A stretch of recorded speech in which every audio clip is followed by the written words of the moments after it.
Hello, everyone. We are live right now. Lemon Live at 5. Thank you for joining us. And there you see the man of the hour on the screen. That's DL Hughley. DL, thanks for joining us.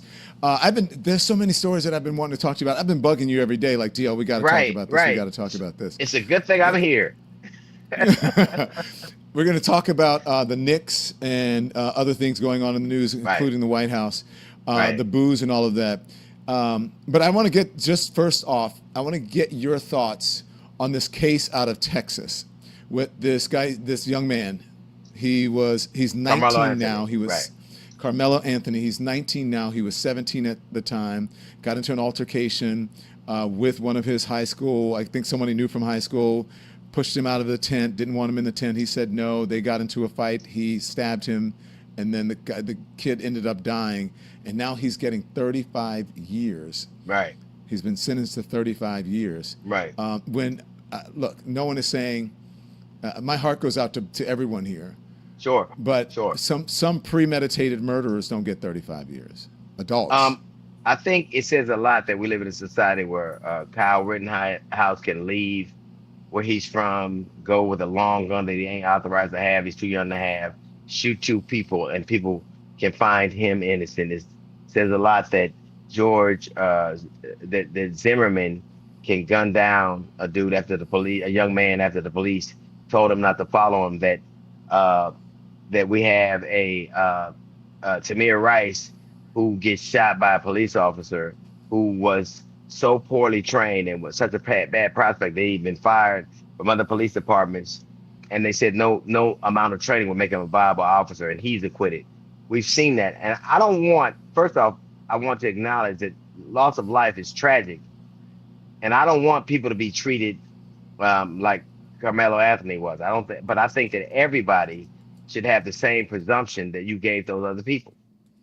You shouldn't be able to just say stand your ground laws and those castle laws were constructed to do exactly what they did, where you didn't have to retreat, you could defend yourself.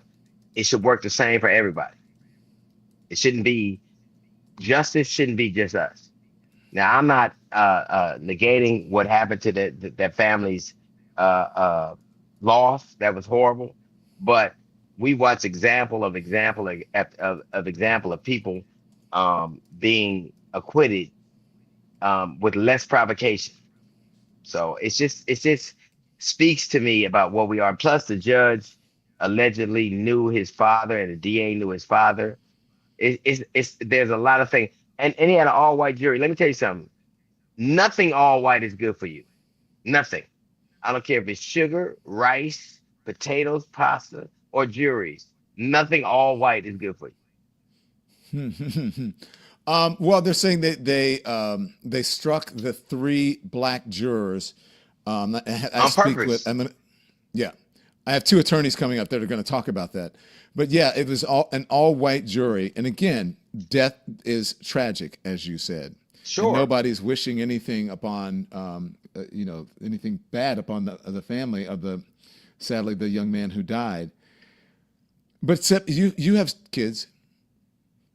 You 17-year olds make horrible decisions. Right. I'm not saying that they should not be held accountable in some way for what they do, but a 17-year-old and 35 years, it just I, doesn't I sit ju- right with me. I have questions about if you're 230 pounds and I'm 160 pounds, if it's two of you and one of me, the laws that have been constructed were designed so that you could defend yourself.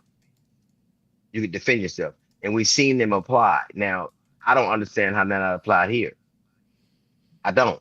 But I think that anytime you have these set of circumstances where you have a judge and a district attorney and a father who are in close proximity and an all-white jury, you should want to avoid even the appearance of justice not being meted out, even the appearance of that.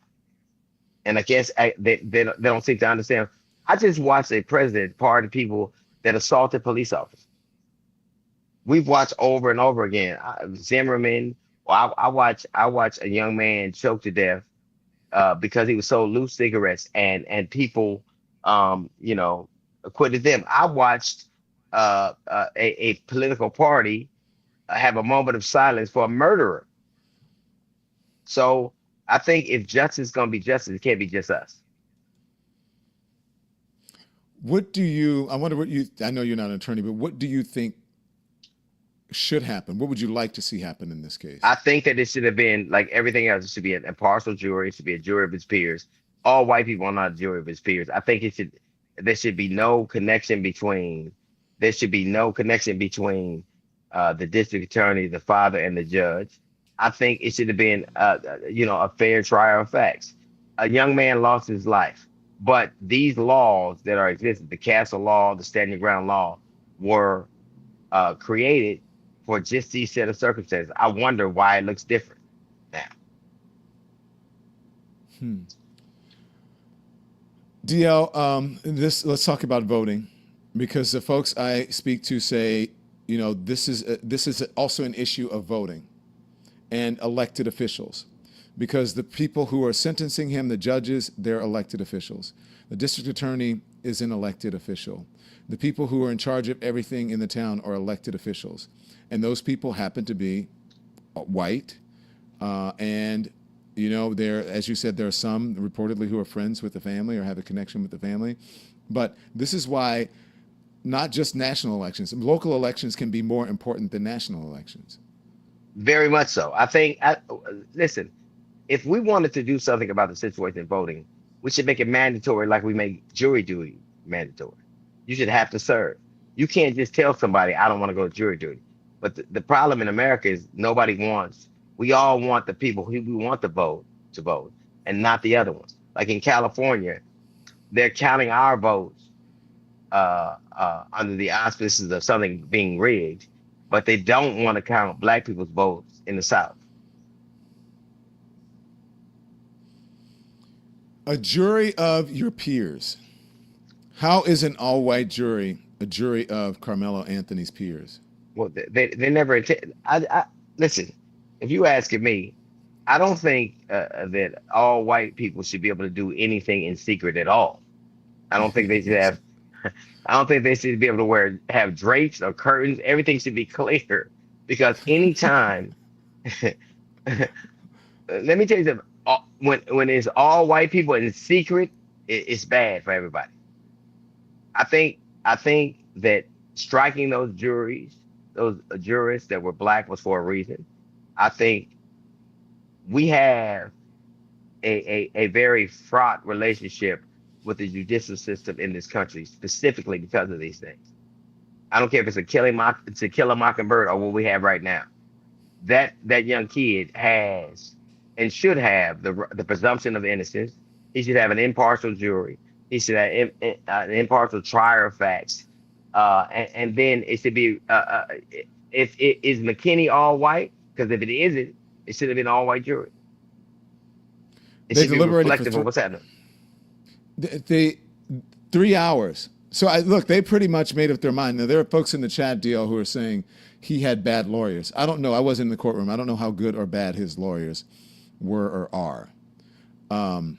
But this case is tragic to me. But at 3 hours, it seems like whatever they did, they presented a solid case. Enough for them to say, he's guilty. But for 3 hours, that's like. How hard is it to present a case when you already believe, you're inherently inclined to believe that a person that looked like that is deviant? How hard is it to believe that?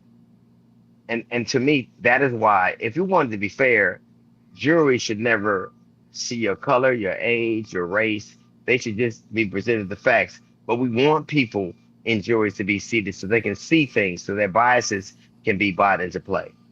I am not saying for 1 minute that young man should have lost his life. I am saying that I've watched people in this system do exactly the same thing and reverse the color, and there's a different result. And that is what is the problem. You should want to alleviate even the stench of somebody even questioning that. It's a It's not hard to believe that 12 white dudes gonna find, it's the whole Dred Scott thing. I think it's not hard to believe that a jury of 12 white people would find a black dude who unalived a young white man is guilty. We all white juries found the murders of Emmett Till guilty, innocent. We've watched them time and time again. We watched the Rodney King tape, and an all-white jury in Simi Valley found them innocent. So I think the problem is that we have to have juries and a system that looks the same to everybody. If Lady Justice is going to be blind, she can't take a peek and see what's happening. I think the problem is that it's an all-white jury with a tenuous relationship with the district attorney and the judge, and they return a result in 3 hours that no one was surprised by. Yeah, that's it. Austin Metcalf, there he is. He was 17 years old when he died, and Karmelo Anthony was 17 at the time. But everything you read says 19-year-old. 19 to 17, right? Of course. But they were the same age. Remember when OJ, they had OJ and they darkened his face to look at more sinister? This is what we're dealing with. I think that if we want to have a justice system that is fair, we have to have a jury and an entire system of people that are reflective of that. There should have never been an all-white jury seated in this situation. Never. And if there was that close a relationship as alleged, then that judge should have been recused. The district attorney shouldn't have been there. And I think no one is saying that someone should have lost his life, but we're also saying that we've seen people in other circumstances. I don't care if it's Kyle Rittenhouse. I don't care if it's. I watched 2 weeks ago. They had a moment of silence for a dude that was convicted of murder, and I'm not talking about people in the street. I'm talking about a political party. So it's hard for me to believe that even in this administration, the way that they seem to be handling things seems to be that they're deliberately deferential to a white supremacist mindset. So pardon me if I believe what you're telling me. Thank you for discussing that. As I said, my heart goes out to both families, but one of them is never going to come home. The other one is, I can't imagine the life he's going to have for the next 35 years if this remains. Sure. I know that there's probably going to be some appeal somewhere, especially with this jury thing, and we'll see if that materializes. Also, something I've been wanting to speak with you about, because you said it, and I said, DL, I don't know if you're right. You're like, he's not going to do it. I'm talking about Spencer Pratt. I knew he said that he. Go ahead. Stop it. We didn't. This is so funny to me. You don't have to rig a jury to defeat somebody closely associated with Trump. You don't have to. We don't like the original Trump. We ain't gonna like the Timu Trump less. I think that when you look at what was happening, you have all these people. Like, I've lived in Los Angeles my whole life. James Woods' idea of Los Angeles is a lot different than mine. But their problem is if you want America to look, or the city of Los Angeles specifically to look at the city the way James Woods and the people in Palisades do, make more millionaires and billionaires. But ultimately, he never had a chance. The only Spencer LA likes is Chris Spencer. And nobody gonna wipe up. Why we saw what happened the last time when a bunch of podcasters and a bunch of political pundits had us pick the reality star versus the competent black woman. We saw what happened. We're not Texas. A Trump endorsement in Los Angeles is mud. It didn't mean anything. But to act like it was rigged, he got 17%. Trump himself got 17% of the vote when he won the presidency. He's less popular now. So you think that a dude who was a reality star on the hills, who has no idea about how to run a city, is going to be our answer? I think it's crazy. Look, he came awfully close. That's just he didn't come awfully close. He didn't come close. What do you mean he didn't come close? Tell me. He was never going to win. It never was going to happen. And the problem is that the media led us to believe. I lived in this city my whole life, and I told you then what I'm telling you now. He got beat by two brown people. Together, both of them were 70% of the vote against him. When you believe there are more people in the thing about and the thought I thought was so patently unfair is, yes, we have a lot of problems in Los Angeles, but they didn't just start with a one-term black female president. homeless has been prevalent in Los Angeles since the 1970s, and all of a sudden you want me to believe it's her? We have a system in this country. If we You mean want the mayor, the black mayor? You said the Pressley. black mayor, the black mayor. But you want me to believe that this woman who grew up in this city fomented all of this homelessness? That didn't happen. What's disturbing to me is Los Angeles and New York have the highest concentration of homeless people. You know what else they have? The highest concentration of millionaires and billionaires. And the problem is you'll always have homeless people and poor people when you cannot satisfy the wealthy. Now, MAGA, as you know, Donald Trump is spreading all these, as you mentioned briefly, Donald Trump is spreading all these lies about it was rigged. It's, they're doing something as he did for the 2020 election. Sure. There's no proof. There's more evidence to suggest that Trump is a pedophile than the election in Los Angeles was rigged. There's more evidence. There's more. The one thing MAGA hates more than black people is proof. And I think it's ridiculous that you would involve, but I don't think it's even about what's happening now. I think they're setting the template to be able to try to disvalidate the election. They know what's coming. A progressive winning in a city like Los Angeles isn't news at all. Now, if a progressive won in Alabama or Mississippi or even Texas, that might be a problem. That might be something worth listening to, looking into. But Trump losing here, stop. That's not even a real thing. DL, look, MAGA is buying this whole, it was a scam, it was rigged, they're dirty or crooked. They're buying it. And then I found this when I knew I was going to talk to you. I found this and I said, I got to show this to DL because this is an explainer, someone trying to explain to a MAGA person what happened in Los Angeles. Roll it. LA, vote for mayor. Just LA, vote for mayor. Not whole state, not whole county. Just city. City. LA City. 55. 55% blue. 55. LA City. 14% red. Bigger number. Lots of blue. No blue. Little red. Huh? Blue mayor. Red mayor? Red mayor. Probably not. No. It's you see what's so funny? I would watch these people show California. They say, look at all these red. Trump wins where there's land and rocks. He loses where there are people. Wherever there are a lot of people, in every city, in anywhere, like you go from literally go from walking off on an interview with Christian Welker to getting booed in the city you were raised in. You couldn't get people to come to your 250 celebration. You couldn't get people to come to your UFC fight. You're not popular. You're not going to be popular in a city where you sent ICE and the Marines. You can't tell me that you're actually shocked that the result turned that way. We were the very first city. You can't tell me he believes that.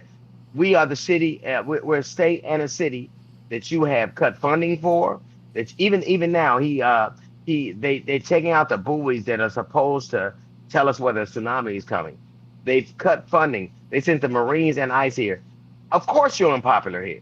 And if you believe you were popular, you wouldn't treat us like that. You do what you do to us because we know we don't like you. And we returned a result that showed you we didn't like you. Stop pretending it's rigged. You don't have to be rigged. You don't have to be rigged to beat Trump in Los Angeles. Now, you might have to in Arkansas or Alabama or Mississippi, not here. Yeah. Let me tell you, as you said this, you reminded me of something. What did you said? Trump only wins in places where there are shells and what did you say? There are rocks and land. Rocks and land. Okay, so population to that point, centers he never wins in. Right. So it's no doubt right now that we're being governed by the minority in this country, right? Especially with the Electoral College, and if you look where the actual people are. So I think what happened in Maine is very important to our elections moving forward with Graham Platinum, regardless of how you feel about him. That's a whole nother thing. But that Democrats finally said, for once for me, This is who we're sticking with. We're going this. Right. We're not going to have a purity Right. test. They don't have to be perfect. Right. And if Democrats can do the same thing that Republicans have been doing forever, it's over for the Republicans. That's why they're all out here saying it's fraudulent, because they know if Democrats do what they're doing and they start doing that all over the country, there will be Democratic rule in this country for the foreseeable future. That's why they're doing that also with, trying to get the SAVE Act. Let's be clear. If we had a vote without the Electoral College, it would do two things. One, it would really reflect the mood of the country. And the other is people would have to address the needs of the country. Now, with the Electoral College, even though Trump won this election by a landslide, literally, in terms of the Electoral College, he only won by less than 150,000 votes. Just like when Joe Biden won by 9 million people, he won by less than 200,000 people. Let's stop having a system that is designed to make us be ruled by the minority. Our entire Supreme Court was picked by people who didn't win the popular vote. But if you want to be fair, let's just say it should be one man or one woman and one vote. Let's get rid of this homage to the Civil War and have this Electoral College debacle. This nation is the Flintstones and the Jetsons. And the Flintstones have an outsized say in the future of this country. Yeah. I do believe that candidates like Graham Plattner, candidates well, he's a mayor now, Mayor Mamdani and others, they are the new model. And we're going to talk to I'm going to talk to you about the booing, and I'll tell you how I feel about that. But this is what Graham Plattner said, and I want to know if you agree with him. This is what he said in his victory speech. If you believe, as I do, that we can change our politics and change our country, then you must also believe that people can change.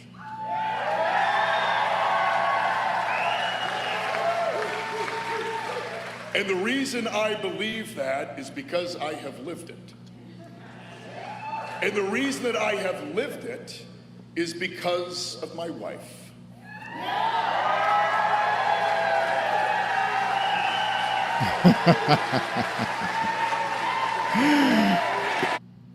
Yeah, I felt that too, DL. Go ahead. You know what was funny? In order to be forgiven, you have to ask for it. You have to admit that you were wrong. When is the last time Trump said he was wrong about anything? The entire tenet of Christianity is to ask for forgiveness. But if you've never believed you've never done anything wrong, what would you be forgiven for? He's never done anything wrong. Now, I don't know Planner. I don't know who he is, but I do know this. You have already told me that morality and truth-telling and the idea of fairness and an allegiance to the Constitution and looking out for the American people was not in your purview. When is the last time, honestly, in the last 4 months, you've heard this administration say anything about the concerns of the American people? It's always been Joe Biden, he did this, whether it's the screw roam here or what happened, it was happening in Iran. All you've heard is about a ballroom or the UFC or going to the Knicks. Like even the Knicks thing was what we're going to talk about later. Trump didn't care if tariffs hurt people. He didn't care if his war hurt people. He didn't care if the fans of the Knicks were disenfranchised. He wanted to be there, and he did the same things. All he did was show up and sleep, whether it's a meeting about Iran or the Knicks. I just think we have to understand that at a bare minimum, the people that we elect should at least give a shit about what's happening in our life. Yeah, I spoke to a lot of people. I'm here in New York, and I go out on the streets. That's my thing. People say I'm crazy because you never know. Well, you are crazy, and you do go out on the streets. They're not mutually exclusive. It's not binary. I get it. They're crazy because I go out on the streets and they're like, I don't know if I would do that. But right. Look, I go out because I want to know what people are saying. And even folks who were fans of the president at some point, or maybe even then, they were like, I don't know what he's doing. It is selfish. I can't believe that he's doing this. We want to be near the stadium to be able to have a watch party. We want to, the businesses around. He didn't care about those businesses around the area. Of course he didn't. Who were losing revenue, and they need money right now because he's driving the economy into the ditch. He didn't care. Let me tell you something. When rats flee, a ship is sinking. When Stephen A. Smith flees, a presidency is. And he's fleeing It tells you. right now. He's not popular anywhere. No one. The Commodores wouldn't play for him. The Commodores. I love the Wait, Commodores. wasn't it Milli Vanilli who wouldn't even play and they No didn't even sing one. their own songs? Nobody would sing. He invited people to come to UFC. Nobody. It's two things that are happening right now. One is he's an extremely unpopular president, and the other is the reality of the political system. He is a lame duck president. He's a lame duck president. So I don't need to hitch my star to an albatross. It isn't just that he got booed. The funny thing about it, what were those tickets? They were about $10,000, right? Yeah. He didn't get booed by the people around the stadium. He got booed by the rich people in it. It was And those rich are his people. Those are his people. But when it says a lot that the city you come from despises you. It says a lot. A prophet has no honor amongst his own. If the people where you're from don't like you, it says everything you need to know. Yeah. Well, DL, what I love about you, and I say I go out on the streets, you go into enemy territory. You will go on Fox News if they invite you. Sure. You'll go anywhere, right? And so I want to talk about two things. One is, as you said, outdated. I'll get to that part second. The other is that Donald Trump is that, for people whose televisions never go past Fox News, right? It's locked on Fox News. Right. They were watching that game. Maybe some of them were sports fans, but those who weren't, and their TVs never veer from Fox News, they were drawn there because the president told them that he would be there. Right. And so they are watching him get booed during what they believe is the most patriotic time of the whatever event or day by standing there with your hand over your heart and singing the national anthem. Okay? Right. And so they saw that without a Fox News anchor or a conservative anchor or some right-wing anchor A or filter of any personality type. filtering it. They saw it in real time, and you could not deny that it was booze. And it was not only coming from in the stadium, it was coming from all across the city and the country. And so they were probably like, I think right now they're like, wait a minute, what's going on? And I also think that he felt it. I think the impact of this booing is way bigger and way more important than people realize. I think that he has the ability to lie to himself and to surround himself with people who lied to him. He heard it, But if you watch the best that the media that he has co-opted can do is say it was mixed. It wasn't mixed. It wasn't. It wasn't mixed. He is an extremely unpopular president, historically unpopular president. He is a man who doesn't deal with or address the concerns of the American people and hasn't for a very long time. And I watched this there's a podcast called I forgot what it is, but it's the name of it, but A Necessary Conversation or something like that, where I watched these two children talk to their parents who are Trump supporters. And even the mother is starting to see. What is interesting to me is you'll see all these people, right? A Necessary Conversation. Yeah. All of these people who are just died in the wood, die hard, are starting to understand. And the thing that is the saddest to me is they believe they were tricked. They weren't. He said exactly the same thing. Trump is enriching himself. And I said this before, Trump is stripping this country for parts. Even if you look at the UFC, he's going to make a ton of money. What's happening in Albania? When is the last time, honestly, if we're just being impartial, when is the last time he had a conversation that involved the concern of the average day American? Gas prices, affordability, all of these things are not on his.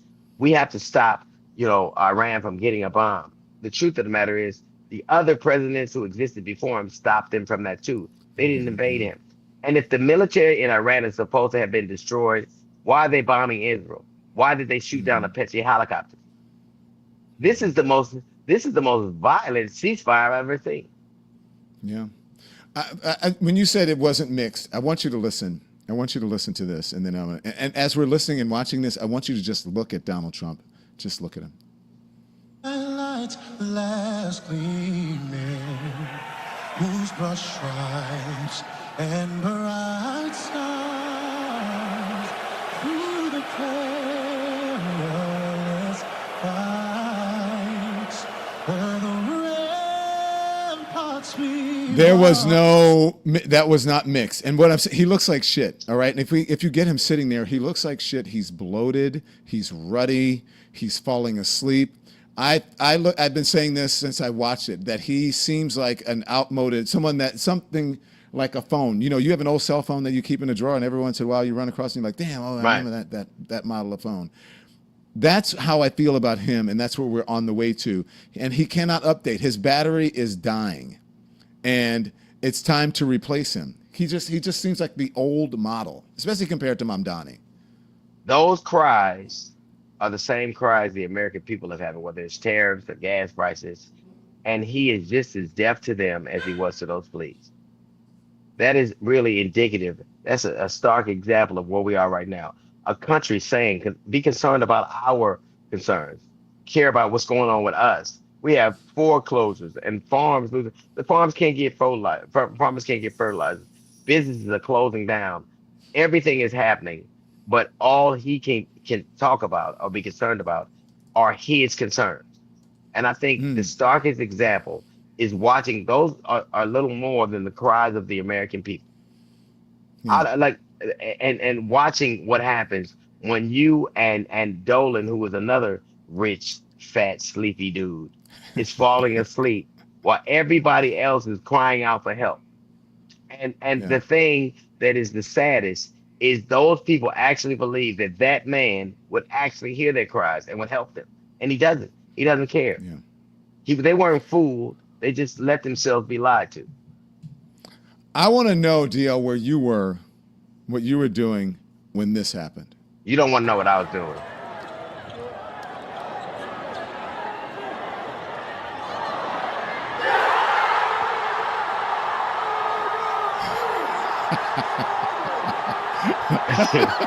The reason I played that was because the person who was shooting it was jumping up and down so much, and also, you know, to pay for the NBA footage would be a lot of money. Yes. But yeah, so look, I had to turn it off, DL. I turned it off. I was like, I can't watch this. I can't watch it, and I fell asleep and woke up to the news. I am a Laker fan who happens to have a place in New York. I will say that it's the thing that I'm the most happy about is that city is everything else that MAGA hates. They're gay, they're Muslim, they're Jewish, they're smart, everything, educated, everything that MAGA hates. So I think everybody's a Knick right now. Everybody who isn't a narrow-minded bigot got to be happy for a city that has come together around this thing. And at least in this moment, we can have a moment of detente. Everybody's a Knick right now. Watching what they did, coming from behind, it's the quintessential American story. And I hate to say that, but it is the being behind, having no one on the inside, everything against you, and finding a way to persevere. And the thing that I found the most amazing about that whole night is I've been a sports fan for a long time. Generally, when it's going that bad, the audience will boo. They will get upset and boo, and they'll leave. Those Knicks fans, and I hate to say this, never left. They were quiet. But when there was one point when they scored a 3-pointer and they were only behind by 22 points, and they willed those people. They willed those. That was an encapsulation of who we're supposed to be in this nation. Being behind, being counted out, odds are against you, and never quitting and finding a way against all odds to win. That is why I think, to me, it is, I've seen a lot of sports moments, and I'm not a Knicks fan, I'm a Laker fan, but when I watch what those people did, when I watch how they hung in, I watched a dude make a shot that will resound in sports history forever, would have been the type of dude that MAGA would have deported. Yeah. Just his name would have got him deported. But to watch this city that is run by, let me tell you something, the way Mamdani is handling New York, that Muslim is putting a lot of Christians to shame. That's for damn sure. He's doing a good job. He's putting a doing lot good of job. Christians to shame. Yeah. He Yeah. is.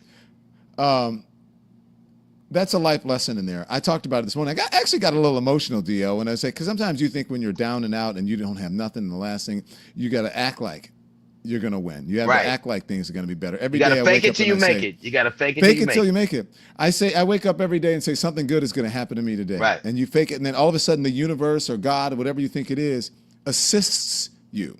Like that shot. You get an assist, and then boom, you're over the hump. There's a really good friend of mine. His name is Mark Jones. He lives in Dallas. And every time something bad happens, like I can remember the lowest and worst points in my life. He will always go, man, don't you know what a blessing this is? And he says something that I say to myself and my children all the time. Everything you're looking for is looking for you. Mm-hmm. Everything you want wants you. You just have to believe. There's a whole reason why the Bible talks about having faith the size of a mustard seed. You don't have to have a lot. You have to just have a little. And if you have enough, he'll do the rest. And I think that even though it's just sports, even though it's just a game, even though to those people, it was them jutting their chin out and saying, we ain't going to quit and we'll see what happens. When David fought Goliath, he had no idea what would happen. He went with a couple of stones in the slingshot and fought a giant. And I think there's an example in sports, and I think that's the reason why you got emotional, because it's just past these men playing this game. It is a metaphor for life. It is. And I think I am not a Bible thumper at all, but faith is best exemplified through works without any idea that you know there's going to be a positive result. You're not guaranteed anything. Now, DL, I know that you know everything. You know a lot. So I have to ask you, the New York Knickerbockers, that's really who they are, right? And they shortened it for Knicks. Why didn't they Right. shorten it for the Knickers? Yeah. You know why. It's the same reason when we on tour, you don't let me talk. Why didn't they Of shorten it course. to the Knickers instead Of of the course. Knicks? What I'm the most happy about is all of those. I ain't talking about those people who are bandwagon. I know dudes that have jerseys that they bought a long time ago and they gained a lot of weight, and those jerseys look like halter tops now, and they get to break them out. You got to remember. Have you noticed that whenever they go to San Antonio, there are a lot of Knicks fans. They're probably a third of the audience are Knicks fans, because for 50, 60 years they didn't get to be proud, and now they are. I just think that it's a remarkable time, and it says a lot about the Knicks. And I hate to say this, I'm a Laker fan, and I think it's crazy that this will be a third championship. We got 18 of them, so this is cute for me. But I think that it says a lot about people. Shade. It is shade, but people who didn't care what the score was, who didn't care who they were playing. They were just proud. And now it seems as if the fates are going to give them what they demanded from it. Yes. So this is what you get when you come to a show for DL and DL. I'm not talking about this show. Yeah. You got it. Can you please run this on your channel? We'll give you the thing so you can run it on your. Well, channel. your people are very litigious. So I can't. Oh yes, that is true, DL Hughley. They're very litigious. And somebody's calling DL. That's why his thing did that. All right, DL left. He'll be back in 2 seconds. There he is. So DL, here's the thing. This is what you get when you come to a show. We are starting a tour. Can you hear me? We can't hear you. Can't hear you. Hold on. This is how I'm going to communicate with DL. Put that on the screen. We can't hear you. Can he read that? We can't hear you. No. Call back. Call back. Yeah, call back. Anyways, DL and I are going out on the road. We'll see if DL can come back. If he comes back after the break. But I'm going to get a word in from our sponsors, and I'll text DL and tell him to dial back in. Support comes from Shopify. Now, when I launched the Don Lemon Show, I thought the hard part would be creating the content, and it turns out running the business can be just as challenging. There's merch, there's branding, there's websites, fulfillment, customer orders, and 100 decisions every single day, every single week. That's why we use Shopify. Shopify powers millions of businesses worldwide and handles roughly 10% of all e-commerce in the United States. Whether you are starting a side hustle or building a full-time business, Shopify gives you everything in one place. Custom storefronts, AI-powered tools, marketing support, inventory management, shipping, and more. It simplifies the business side so you can focus on building what you love. If you're ready to sell, you're ready for Shopify. Start your $1 per month trial today at shopify.com/lemon. That's shopify.com/lemon. Support comes from Select Quote. Now let's be honest. The world feels unpredictable right now. Technology is changing fast, markets moving on a dime, and a lot of people are thinking about how to protect their families and their future. That's why life insurance matters. For more than 40 years, Select Quote has helped over 2 million Americans secure more than $700 billion in coverage. Their licensed agents compare policies from top-rated carriers to find coverage that fits your health, your needs, and your budget. Now, many people can qualify for same-day coverage, sometimes up to $2 million without a medical exam. So if you have a pre-existing condition or conditions, health conditions, they may still have options for you. So get the right life insurance for less and save more than 50%.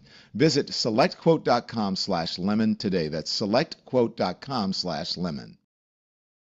Thank you to our sponsors that keep us powered. What I was saying, I was about to pay you a compliment to say this is what you get when you go out on the road with us, because we're going on tour starting in August. We haven't announced the dates yet. But what I was going to say to you, young man, without getting, I tell you this personally, that you changed my life because I thought I was working hard. Yeah. You should see the dates that this has lined up for us. No, go and say it, Don. Go on. I'm not offended. Go on, talk to me, baby. That this Knickerbocker has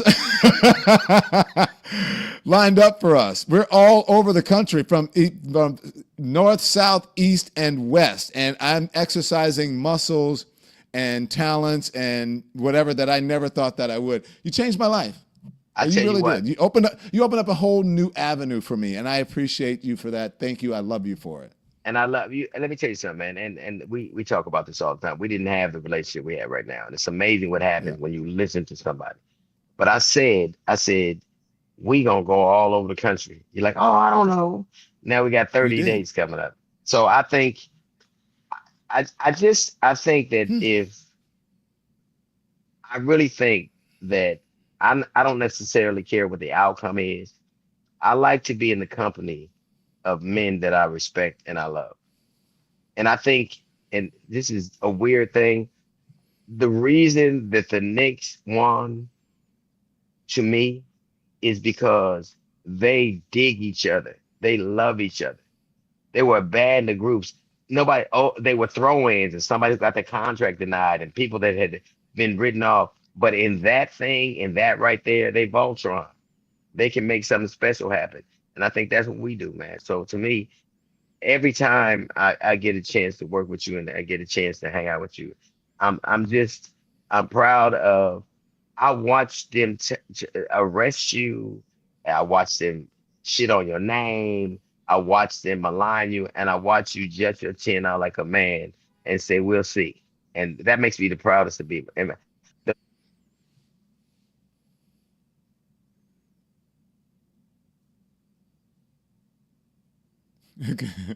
Now I can't hear him. We can't hear him. Somebody else must be calling DL. DL, can't hear you. Can't hear you. All right, I love you, brother. I'll see you later. We can't hear you. Okay, so here's what I would like to do. We've been doing this story that I told you about that was very important. We wanted to make sure that we had the right people lined up to talk about it. And I wanted to talk, because some people have been asking, why aren't we doing the story? Why aren't we doing the story? We got you. We just wanted to make sure that we were doing it right. Sorry, but DL had some technical issues. This Karmelo Anthony story out of Texas. And so I got DL to talk about it, and now I want some legal minds to discuss what is going on in this Karmelo Anthony case. 17 years old when it happened. Now he's 19. He ended up stabbing one of his peers to death. They were both 17 at the time. He's getting 35 years. He's been sentenced to 35 years in prison. And here's the story. A Texas jury sentenced Karmelo Anthony to 35 years in prison for the murder of 17-year-old Austin Metcalf over an incident in a tent. Now, it was at a high school track meet. Anthony was 17 when it happened, and that is the controversy right here, a part of it. Not whether he did it, but whether a 17-year-old should be tried as an adult, and whether 35 years for a spontaneous confrontation over a tent is justice. People are pointing out that convicted premeditated murderers have gotten less. Austin Metcalf is still dead, and a teenager is going to prison until he is in his 50s over a tent. There are no winners in this situation. I want to bring in Monique Pressley, attorney, legal analyst, and the host of the Monique Pressley Show, and also Charles Coleman, legal analyst, civil rights attorney, and former Brooklyn, New York prosecutor. Thank you both for joining. Monique, I'm going to start with you. Does that sum up somewhat of what's happening here? I think so, Don. The issue is not really so much how many facts are in dispute with this case, but the manner in which the case was handled. Frankly, from before the jury was ever seated up until the sentencing. And so it really, I first want to say, is a terrible tragedy. And I don't want that to be lost, that Austin Metcalf should not have died that day. That was not, to me, a justified outcome based on any of the facts that I have heard. I do believe that his life matters, and that the life of Karmelo Anthony matters, and that even if it is the case, whether the jury got it right or got it wrong in terms of processing the facts and making a finding of guilt, that what he deserves is due process, what he deserves is fair trial, what he deserves is fair sentencing. And I think that's where we run afoul of, frankly, many cases that we've seen out here being prosecuted for more serious crimes of premeditation, as you mentioned, or even similar crimes with a white counterpart. We've seen different outcomes. And so I think the conversation really has to be around why this keeps happening to Black boys, frankly, not men, boys, and what can be done about it. So you think the punishment is too severe, or the time, Charles? Absolutely, Don. I think that the punishment is absolutely too severe. And we have seen in many cases that this is consistent with what we know around sentencing data in America, where you have an alleged Black perpetrator who is a male and a white male victim. Those sentences are usually disproportionately higher than any other race combination that you've seen and that you will see. And so in some ways, this tracks with the data. But if you're looking at the totality of violent crimes and how they are sentenced, this is way beyond what you would normally find, particularly for an offense where the motive could not be established, where the intent could not be established to be, for example, something that was premeditated, something that was sort of pre-planned. Those sorts of offenses, even though they are deemed to be higher in terms of the grade of the offense, if you will, they are usually sentenced to, given the nature of Karmelo Anthony's lack of criminal history and things of that nature, a person would usually receive less of a sentence than he did. And so I absolutely agree with Monique that the sentencing here is high, although I don't see that as being the only factor worth consideration in this conversation. Yeah, another factor is the jury selection and what happened during the jury selection process.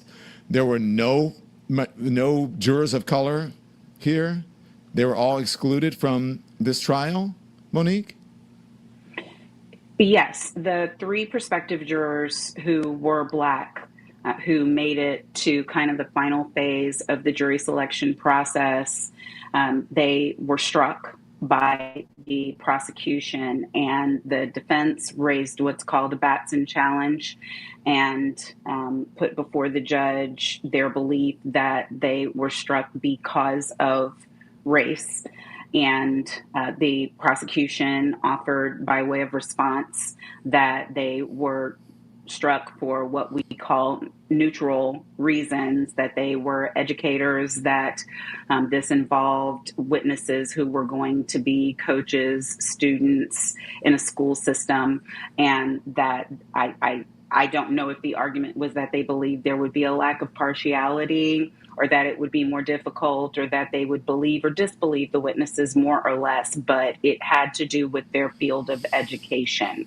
And the judge bought it. Now, let's say at the top, Batson challenges under the current iteration of that law, they're very, very hard to prove. The standard is one that really, if you just offer any kind of sliver of a reason other than race, that it gives the judge the leeway to buy it.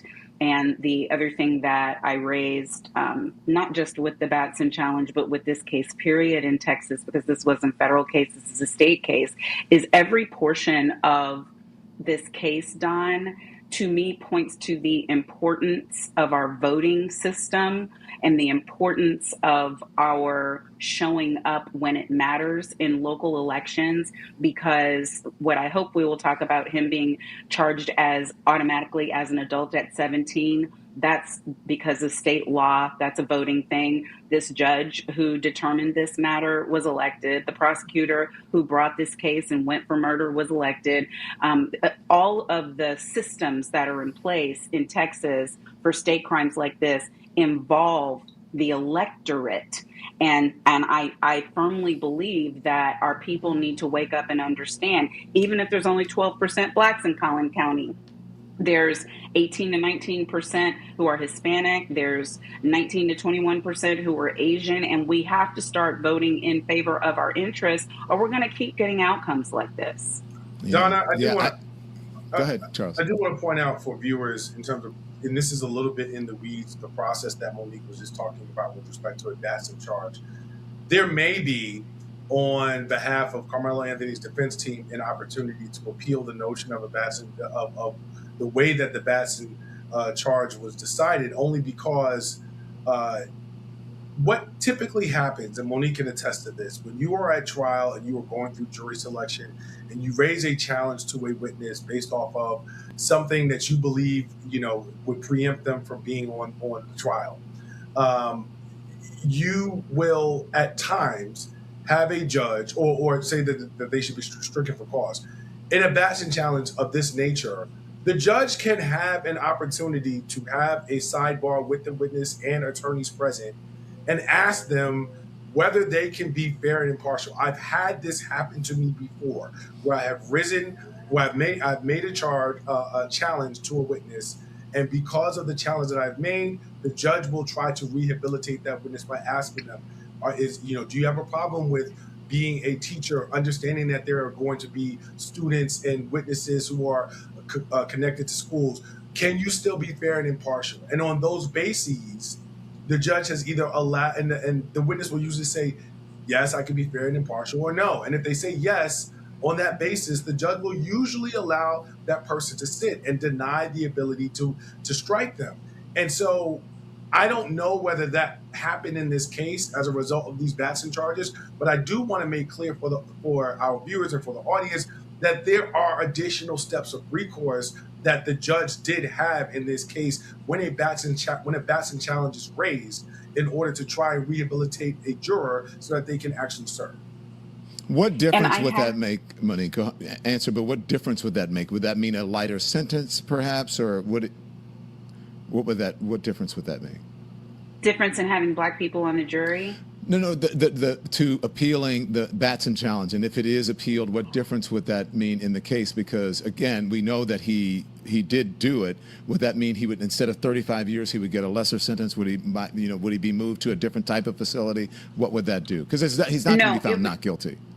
No, it would be a new trial. A Batson challenge to the composition of the jury means that they would completely start again, and that would be from jury selection. And if that's the only issue, then they won't revisit any motions from motions practice if information was let in or kept out, etc. But he would get a new start, and he didn't plead guilty. He pled not guilty by reason of self-defense. And so that is an opportunity in this instance for a new life. Now, I have not read all of the transcripts. Got it. Yeah, I haven't read the transcripts yet, but it does. There's reporting that one of the three said that they did not believe that they would be able to convict him when questioned, and that as a defense attorney, as a prosecutor, just as a trial lawyer, I would understand if someone said that. Then what they're saying is that they're a juror that's going to nullify any evidence that they hear. But if that is the case, then there were still two others.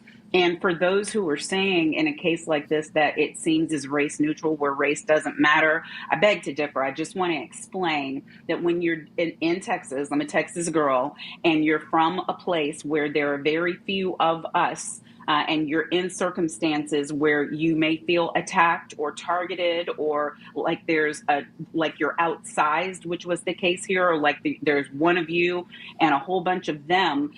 You have a different perspective on what is possible, what you should be afraid of, and what could happen to you. And having people on your jury who either come from where you come from or understand your view, because that's what's mattering here, the defendant's view of his circumstances at the time. You need people who can understand and see things your way. And that's what potentially that would have represented and meant for him to have. Monique, I understand that. I agree with you on that part. When you said it's a new trial, and then that he said it was not guilty for, would you say the reasons were again? Self-defense. Yes. Okay. So now I understand that part. But yes, there should be a jury of his peers. And if it's self-defense, there would be some sort of sentencing, but it certainly would not be 35 years in prison.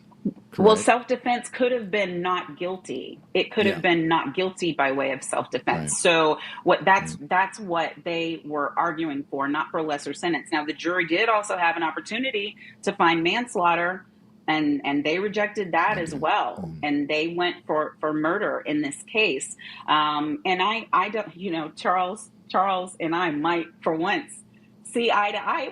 It wasn't the best case. No, it wasn't a good case, and I think that sometimes because of the race issues, we lose sight of what it boils down to in the facts. I don't know, for instance, this is why I was explaining not to you, Don, but to your audience, that sometimes people don't understand what it means to have Black folks, especially in a place like Texas, in Frisco, Texas, to have somebody who is like you, but it might not have mattered. Because we have watched white juries deliver not guilty verdicts to Black men. We have watched Black jurors convict.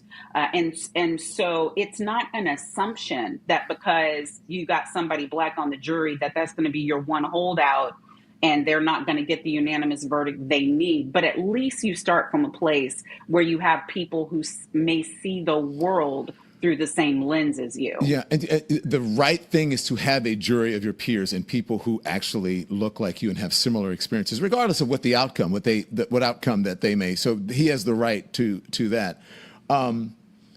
What I want to know is that why someone can see a 17-year-old, because kids, they do things all the time, and it's awful that this young man died. It's awful that this young man had to die. I just don't understand how you can see a 17-year-old when you know how teenagers act. There's lots of emotion there, I understand, but I don't understand the way that he was tried in this case. And I don't think that someone of a different color, especially a white young man, would be tried this way. Well, Don, there is an adultification of Black males Black children both male and female. First of all, automatically, as Monique said, Texas does that because it automatically to 17-year-olds an adult. But go on, sorry. So there are two prongs to this. One is, like you said, Texas is one of the states, one of the few states who still has some of these automatic triggers around trying youths as adults under certain circumstances, and that's not necessarily a universal practice in the United States. It is a state by state specific consideration. But the other prong is that historically, going back to slavery, Don, there is a history of adultification of Black children in such a way that we see them and perceive them, particularly people who are not Black, see and perceive them as being anywhere between an entire year to an entire 3 years older than what they are. The significance of what that means beyond the law, Don, is how we discuss the case, how we process the case, how jurors actually see Karmelo Anthony. They are not able to process, not necessarily always able to process him as a teenager, as Monique made a very important point, pointing out when she was describing him, a boy. The language that has been used in media, the language that we use to talk about our young men, our boys, oftentimes races them ahead in terms of their perception in the public, and in this case, I would submit before the court and before the court of public opinion for many people in ways that do not allow them the protection of innocence that we see when we have discussions about, for example, Kyle Rittenhouse. There's an infantilization of offenders who are not Black that we do not enjoy, and therefore, when you strip away that infantilization, there's also a stripping of their innocence as well. And that plays a factor when you're talking about a case like this in Karmelo Anthony. We're usually always seen as the aggressor, and even older than we are, and taller than we are, and bigger than we are, because that's just what, that's the unconscious bias that's just been baked into the American cake, so to speak. Monique, just for clarification, when you said this wasn't a good case, can you explain what you mean by the good case for the prosecution, a good case for the defense? What do you mean? For the defense. I'm a trained defense attorney, and this was a difficult case, especially in Texas, in Frisco, Texas, and with the different facts that came in at trial that were going to come in at trial about comments that were made by Karmelo, statements that were made by Austin. It's obvious that the decedent did not even consider it in the realm of possibility that Karmelo had something in his backpack. He said something like, "You don't have anything in there. This is Frisco." So he's thinking these are two unarmed people, jostling around, boys doing boy things. And then there's Karmelo saying, go ahead, touch me, see what happens to you. And so that was a threat. And then it was followed by him actually having something in the backpack. None of that is good. None of it. But to Charles's point, and thank you for taking the time to drop in that history, Charles, because it so often does not get discussed. When I was being trained as a public defender, so that's why I know to say boy when it's a boy. That's why I use a first name instead of calling him Mr. Anthony. And that's why, you have to understand with kids, their frontal lobe is not even fully developed. Yeah. I want to say it's later with boys than with girls, just saying.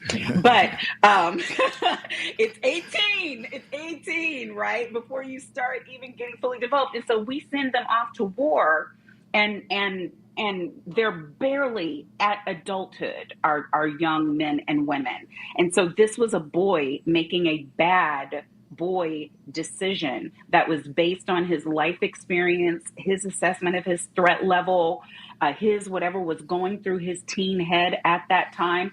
And all of those things, even if it didn't factor into the finding of guilt, it absolutely should have been weighing in at sentencing.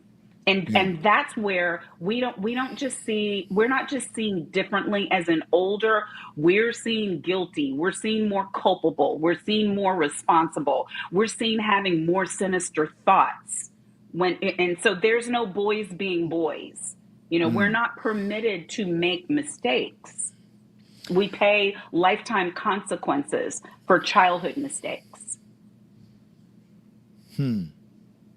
What happens if there is an appeal on Batson? What are the chances of that? It's hard to say, Don, because I don't know. I'm not familiar enough with the record in terms of whether there was an attempt to rehabilitate these jurors. As Monique has said, there apparently was one juror who said that they would not be able to convict. And so because of nullification, that person would have been off. As far as the other two, if there was an attempt or there wasn't an attempt around rehabilitating those potential jurors, then there may be sort of a small chance of that appeal being granted at the same time. And this is not to disparage Monique's home state.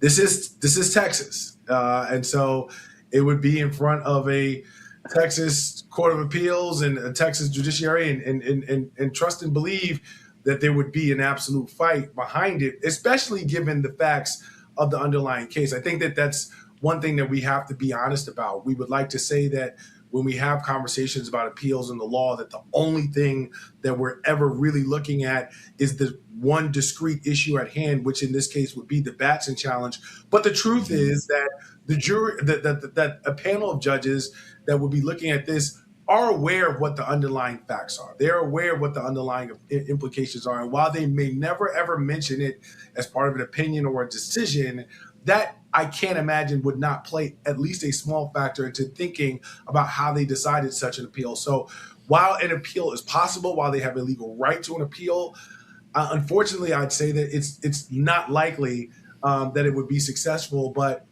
you know, I think that when you have the life of someone like Karmelo Anthony on the line, if you have the resources or the ability, it's a shot that you really have to seriously consider taking. Well, they've filed. Okay. So their notice of appeal, everything moves faster in Texas, but this is going to be a 3 appellate judge panel. Guess what? Elected in highly conservative Collin County, Frisco, Texas. So let's I want to be optimistic about a lot of things. Yeah, but you know what? This is why voting matters. And as you pointed out so eloquently, Monique, in the social media, go check out Monique Pressley's social media. She did a very comprehensive report on why this matters and why voting matters and why paying attention to local elections matter, sometimes more than the big ones. Right? A lot of times, you know what I'm saying? Lots of times more than the big ones. Thank you both for discussing this. I really, really appreciate it. Monique and Charles. Thank you. We are sponsored by Incogni. Now, a while back, one of my friends noticed charges on their credit card that definitely weren't theirs, and they had to cancel the card and get a new one and spend hours dealing with it. That was a reminder of how much personal information is floating around online. Thousands of data brokers collect and sell information like your name, address, phone number, email, relatives, and shopping habits. That's where Incogni comes in. Incogni helps remove that information by contacting data brokers and demanding they delete it. What surprised me was just how many websites had information and data that I had no idea that they would have, right? And scammers use that information every day to make their scams look legitimate. And that's why I like Incogni. They do the work so that you don't have to. Take control of your privacy today. Go to incogni.com/Don Lemon and use the code Don Lemon for 60% off. That's INCOGNI.com. INCOGNI.com/Don Lemon. And the promo code is Don Lemon. And thank you to our sponsors. They keep us powered. If you guys would like to call in, the excuse me, the phone lines are open. You can talk about this Karmelo Anthony case. If you want to talk about the Knicks or whatever you would like to talk about. I had a testimony this morning that I didn't know. I had a little bit of one with DL a moment ago, and I didn't know what happened. I didn't know why. I didn't know would happen, I should say. So, and we all have things like that.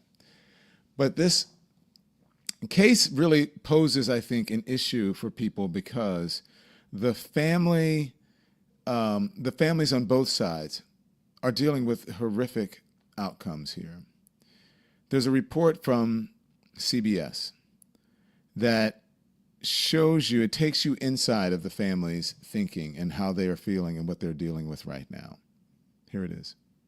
This morning, we have an exclusive interview with the parents of a Texas teenager sentenced this week to 35 years in prison for killing a fellow high school athlete. On Tuesday, a jury found 19-year-old Karmelo Anthony guilty of murdering 17-year-old Austin Metcalf. His lawyers plan to appeal. They say prosecutors wrongly excluded black people from the jury. Anthony's parents spoke with Jonah Kaplan about their son, the trial, and their message to the Metcalf family. My son didn't intend to hurt anyone. My son was defending himself. It took less than 3 hours for a jury to reject 19-year-old Karmelo Anthony's claims of self-defense in the stabbing death of 17-year-old Austin Metcalf. Prosecutors argued Anthony intentionally killed Metcalf after being taunted and shoved by Metcalf and his teammates at a high school track meet. Take us inside that courtroom. What stuck out to you? What stuck out to me, number one, was the all-white jury. But I was trying to be, like, all right, it's not that big of a deal. I mean, the truth is on our side. At the sentencing hearing, the defense called only one witness on Anthony's behalf, his mother, Kayla Hayes. What did you tell the jury? To have mercy on my son. What do you say to his grieving family? It's unfortunate to where nobody wins. We've all been hurt by this. Everybody. That poor boy is fixing to experience a life that I would not wish upon anyone. Austin Metcalf's father, Jeff, called Anthony's sentencing bittersweet. What it boils down to for me is this.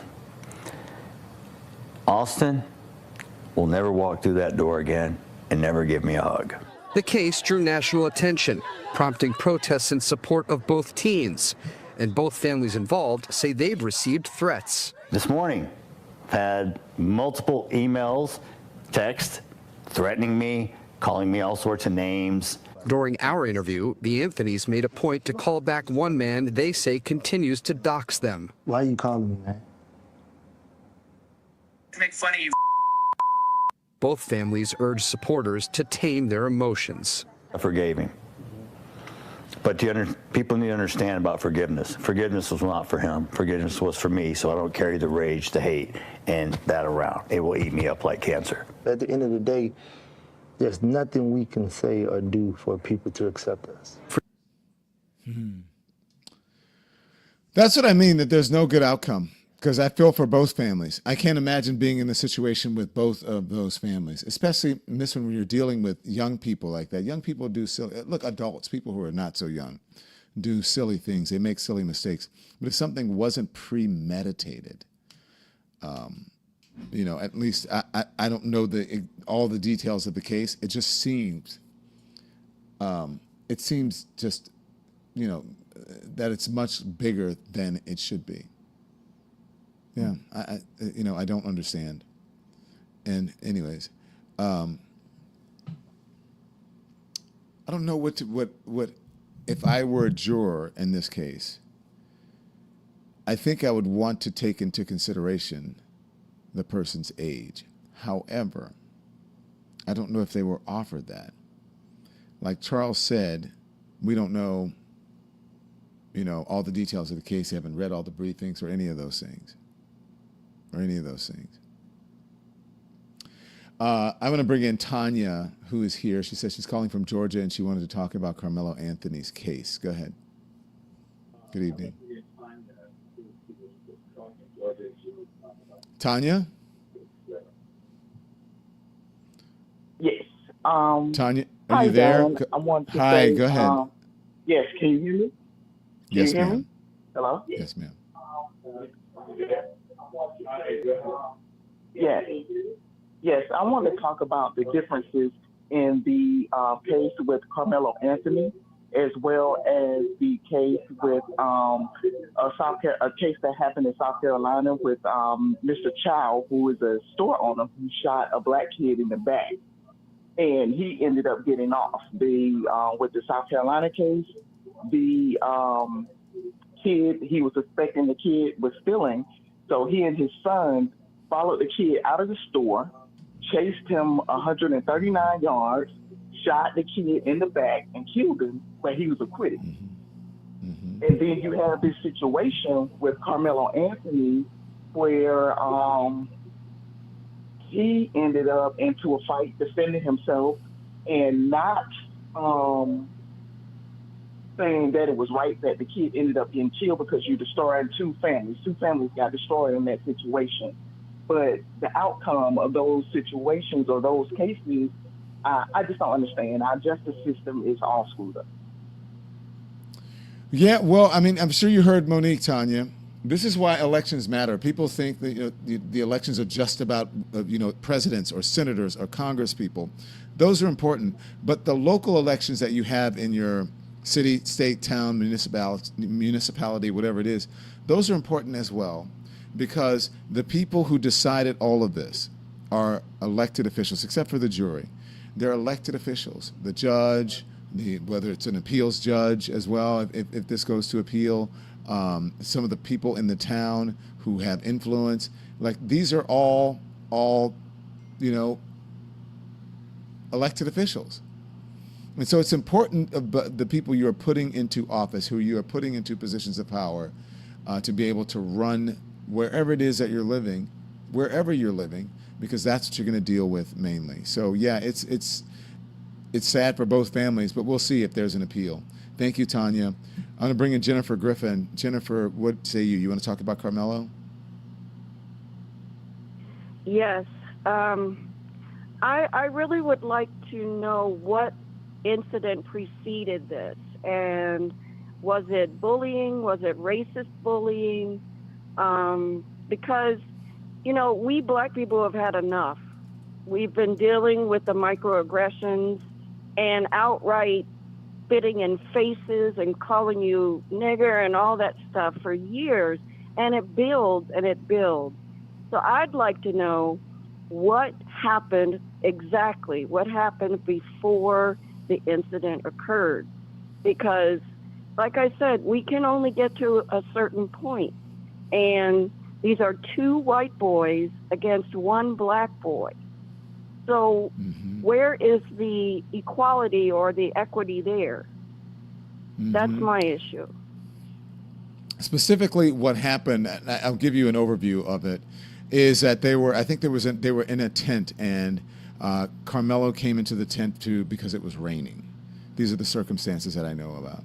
Because it was raining, and the other guy told him he had to get out of the tent and started, in on him. Again, that's according to what the reports show. And they got into an altercation. Karmelo had a knife or some sort of object in his backpack, stabbed the kid with it, and then the kid died. And so those were the circumstances that I know about in this case. So I don't know if it was bullying, I don't know what happened, but they did say there was an altercation in a tent where they were trying to push him out of the tent. Solely because it was raining? I mean... This is according to ABC News. The deadly stabbing occurred at a Frisco Independent School District stadium on April 2nd, 2025, during a track and field competition involving multiple schools in the district. Police said Metcalf, an 11th grader at Frisco Memorial High School, was stabbed during an altercation under his school's tent in the stadium bleachers. Witnesses said the two got into an argument over Anthony, a then 17-year-old at Frisco Centennial High School, being under Metcalf's school tent during the rainy track meet. So jurors heard the testimony. I guess the guy didn't want him under his tent, even though it was raining, and they got into an altercation. Yeah. They are saying it. The family is saying it was self-defense. The attorneys were saying that it was self-defense. In the closing argument, they say on Tuesday, the attorney claimed that Anthony provoked Metcalf, questioned why the defendant didn't walk away and call the stabbing disproportionate. He said, "You don't get to meet a shove with a stab, especially if you provoke a shove." That's according to the attorneys. That's what he told jurors. And the defense attorney, Mike Howard, told jurors that Anthony had gone to a memorial tent to get out of the rain when Metcalf confronted him and told him to leave. according to the WFAA, which is the news station there. Howard said Anthony acted in fear and chaos after Metcalf pushed him and stabbed the other teen in self-defense, according to WFAA. That's what they said. So. Okay, so Yeah. so there were a pair of twins against him, correct? There were two, yes. Brother, the dad said he watched his twin die. That's what he said. Okay. Well, I mean, obviously you're going to be intimidated if you're a 17-year-old black boy and you see a set of twins who were big white boys, then you're going to defend yourself. I don't see how there's an issue here. Well, Jennifer, 35 years. We'll see what happens on the appeal. But 35 years, and that. So again, there are no winners here. There are no winners. Thank you, Jennifer Griffin. We appreciate you calling in to speak. Thank you so much. So, guys, people are always asking us. They ask us about stories. Sometimes we're working on stories. You don't realize it. This story, interestingly enough, though, for some reason, I'm not sure, because usually I get all the breaking news stories. It did not hit my algorithm. I have to be honest with you, and I don't know. That's the thing that we have to worry about, be concerned about with algorithms, because you can be in an echo chamber where you're only hearing things that your algorithm is feeding you, and they can decide what you get and what you don't. And this story is right up my alley because it involves race. It's a hard news story, especially considering what happened with Kyle Rittenhouse, who shot two people, killed a person, and got off and provoked it, and was carrying an AR-15. He reportedly, according to the reports, he reportedly provoked it. So our justice system is screwy, and it's not the same way in every place. It can be different. So you're informed right now. There you go. Be informed without being inundated. Check out our website, the Don Lemon Show website. If you want to know anything about the show, you can click on any of these links right here. Okay? I'm so exhausted, y'all. It's been a crazy week for me. I can barely get my words out. So check it out. And then once you're in there, you can go check out our other pages. Our main page is the YouTube page. Become a member, subscribe. It's important to the health of our channel here. I want to thank Jamie Wolfs. You're the best. Thank you, Jamie. I really appreciate you. Thank you for your generosity. And I also want to thank Bonita Yarborough. Because of Bonita's generosity, 5 people get to become members of Elimination. And I also want to thank Dennis B, always 818. Dennis B 818 is always here for us, and we love you for that. 50 people get to become members of the Elimination because of Dennis's generosity. So thank you. If you're already a member, you can gift memberships like this member, and we will certainly appreciate it. Be informed without being inundated until I see you. That story really got to me, by the way. Yeah. Be informed without being inundated until I see you back here tomorrow morning at 10 a.m. Eastern Time. I want you to go hug someone you love. Go tell them you love them. And don't sit around with the TV on all day and be outraged. Outrage porn, I call it. Turn the TV off. Thanks for watching, everybody. I appreciate you. Make sure you like, subscribe, and turn on notifications so you don't miss anything. We're live weekdays at 10 a.m. and 5 p.m. Eastern with new content at 2 p.m. Eastern, sometimes at 8 p.m. So follow The Don Lemon Show wherever you are. YouTube, TikTok, Instagram, Facebook, Twitch, Substack, Spotify, iHeart Radio, Apple Podcasts. We are everywhere, and we're there every day.